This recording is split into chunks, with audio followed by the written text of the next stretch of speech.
Assalomu alaykum, hurmatli mijozlar. Navbatdagi ishimiz Quvada bo'ldi. Oybek akaning xonadonida. Bu joyga 5 ta plastik 6500 penta profildan rom qo'ydik va 2 ta panoramli gluxoy 6 li kalyonli oyna va bitta balkon eshik o'rnatib berdik. Romlarimizni hammasida o'rtadan bittadan ochilish qilib berilgan, ikkita yonida chekka tomoni va pastda o'rta tomonda ochilish qilganmiz. Penta 6500 Alux antratsit rangida bo'ldi. 2 qavat oq oyna va shotlankalar qo'yilgan. Ichkari tomondan ko'rsataman. Kirishimizda o'ng tomonda mehmonxona qurilgan. Mana panoramli qilib 6 lik kalyonli oynadan o'rnatib berdik. Padakonliklar qo'yilgan, mana o'rnatilgan.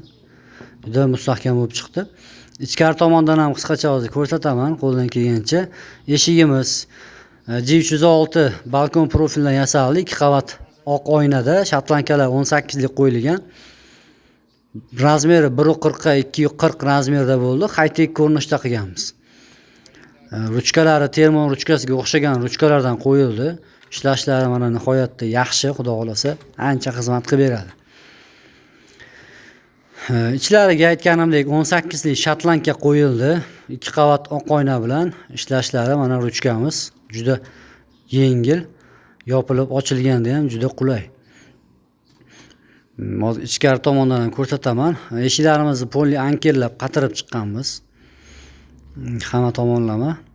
Padakonliklarimiz bu joyga 40 lik qo'ydik. Yon krishkalari polli penalangan, mahkamlab qatirilgan.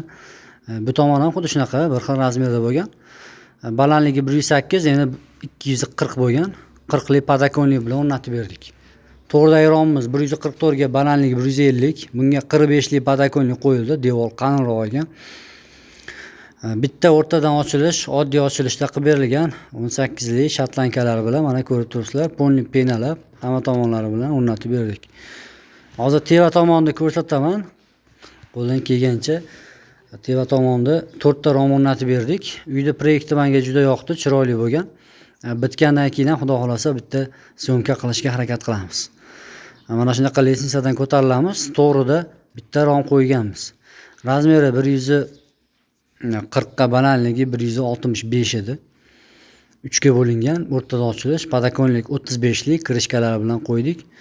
18 lik shotlanka, bitta oddiy ochilish. Polyak fanozini mahsulotlari ishlatildi. Keyingi romlarimiz narigi xonada bor.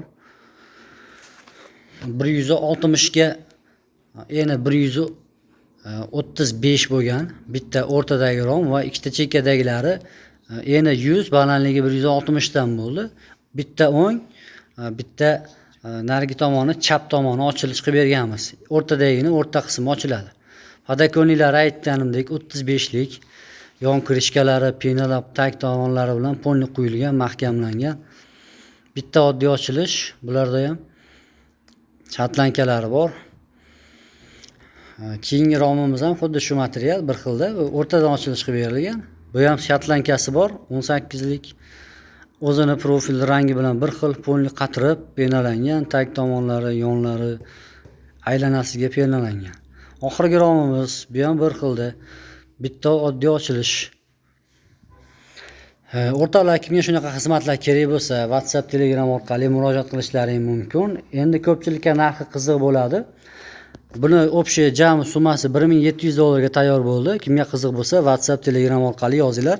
Hisob-kitob ishlarini shu joyda bitirib beramiz. Hammaga rahmat, sog' salomat bo'linglar.